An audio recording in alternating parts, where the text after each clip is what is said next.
ప్రకాశం జిల్లా చీమకుర్తి మండలంలో రైతు వ్యతిరేక వ్యవసాయ చట్టాలను విద్యుత్ సవరణ చట్టాన్ని వెంటనే ఉపసంహరించుకోవాలని కోరుతూ చీమకుర్తిలోని స్టేట్ బ్యాంక్ నుండి హై స్కూల్ వరకు తిరిగి బస్టాండ్ వరకు ర్యాలీ నిర్వహించారు.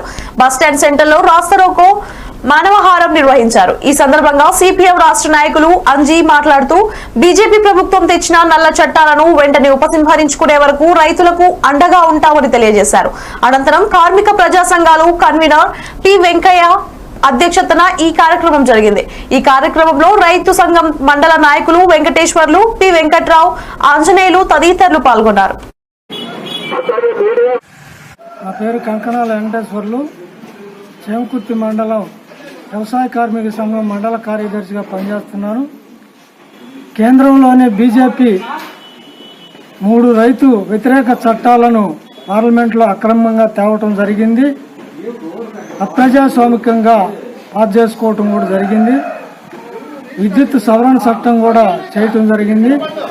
రాష్ట్ర ప్రభుత్వ పరిధిలో ఉన్నటువంటి విద్యుత్తును కేంద్రం లాక్కోవటానికి సవరణ పేరుతో తీసుకోవటం జరిగింది.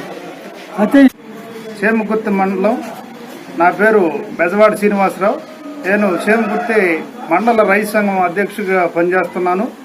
ఇప్పుడు ఈరోజు బంద్ కార్యక్రమం ఎందుకు జరుగుతుందంటే, దేశంలో 10 రోజుల నుంచి రైతుల నిద్రాహారాలు మాని ఆడ పోరాటం చేస్తున్నా కూడా కేంద్ర గవర్నమెంట్కి చీమకుట్టిన మాత్రంగా కూడా లేదు. 5 దఫాలు చర్చలు జరిగినా కూడా దాని గురించి పట్టించుకోవట్లేదు. అందుకని దేశంలో అచ్చం 500 రైతు సంఘాలు, 18 పార్టీలు కూడా ఈ బంద్కి మద్దతు ఇచ్చాయి. దీనికి నష్టం ఏంటంటే, అసలు మన రాష్ట్రంలోనే మీటర్లు బిగియటం, దానికి మళ్ళీ సబ్సిడీ ఇవ్వటం ఎందుకు? మీటర్లకు సుమారుగా 1400 కోట్లు ఖర్చు అవుతుందంట.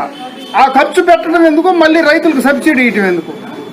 మీటర్లు పెట్టకుండా మామూలుగా యథాతథంగా ఉంటే రైతులకి ఇబ్బందులు ఉండవు.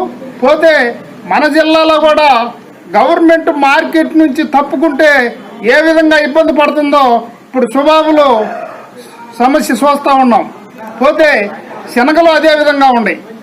ఆ విధంగా కొన్ని బాధ్యతల నుండి గవర్నమెంట్ తప్పుకుంటే రైతులకు తీవ్రమైన నష్టం జరుగుతూ ఉంది. ఇయర్కి పోయిన రోజుల్లో ప్రైవేటు పరంగా పొగాకు కొన్నా కూడా ఎప్పుడు డబ్బులు కూడా రాని పరిస్థితుల్లో రైతులు తీవ్రంగా పోరాటం చేసి బోర్డు సాధించుకున్నారు. ఆ బోర్డు ఫలితంగా ఇప్పుడు రైతులకి ఒక గ్యారంటీ వచ్చింది డబ్బుల మీద. అట్టనే గవర్నమెంట్ మార్కెట్ యార్డులు అన్నీ కనుక తీసేస్తే రైతులకు చాలా ఇబ్బందులు జరుగుతాయి. అందువల్ల ఈ బంద్ రాబోయే రోజుల్లో ఇంకా తీవ్రంగా. చీమకుర్తి మండలం కోనగారిపాలెం గ్రామం. నా పేరు కొల్లూరు వెంకటేశ్వర్లు. మేము రైతుగా ఉండి రైతు సంఘంలో కూడా పనిచేస్తున్నాం. ఈ ఢిల్లీ జరిగే కార్యక్రమానికి మద్దతుగా ఈరోజు రైతాంగం, గ్రామీణ ప్రాంతాల్లో ఉన్న రైతాంగం మొత్తం ఈరోజు చీమకుర్తి పట్టణానికి వచ్చి ఈ బంద్ కార్యక్రమంలో పాల్గొనడం జరిగింది. ఈ మెయిన్ గా ఈ 3 జీవోలను రద్దయ్యే వరకు వాళ్ళకి అండగా ఉండి కూడా గ్రామీణ ప్రాంతం రైతాంగం కూడా మొత్తం వీధుల మీదకి వచ్చి ఈరోజు పట్టణాల్లోకి వచ్చి పెద్ద ఎత్తున బంద్లో పాల్గొనడం జరిగింది. రాబోయే రోజుల్లో కూడా ఆ 3 జీవోలు వెనక్కి తీసుకునేదాకా కూడా ఈ గ్రామీణ రైతుల్లో కూడా పెద్ద ఎత్తున ఆందోళన మొదలవుతుంది.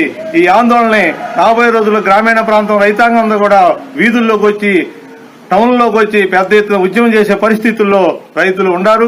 దీన్ని ఉద్యమానికి పెద్ద అండగా ఉండగా రాబోయే రోజులు ఇంకా పెద్ద విద్యుత్ సమస్య మీద ఈ రోజు మన మండలంలో ఇక్కడ విద్యుత్ మీదనే వ్యవసాయం నడిచే పరిస్థితి ఉంది. రోడ్డు దక్షిణ వైపు ఉన్న గ్రామాలు మొత్తం కూడా విద్యుత్ మీదనే వ్యవసాయం. వాళ్ళకి మీటర్లు పెట్టి పెద్ద ఎత్తున భారం అయిపోతున్నారు కాబట్టి వాళ్ళలో కూడా పెద్ద ఎత్తున కదలిక జరిగింది. ఈ రోజు కూడా వాళ్ళు రావడం కూడా ఈ బంద్లో కార్యక్రమంలో కూడా విద్యుత్ రైతాంగం కూడా ఈ రోజు బంద్లో కార్యక్రమంలో పాల్గొన్నారు. అట్నే గ్రామీణ ప్రాంతాల నుంచి, అన్ని గ్రామాల నుంచి కూడా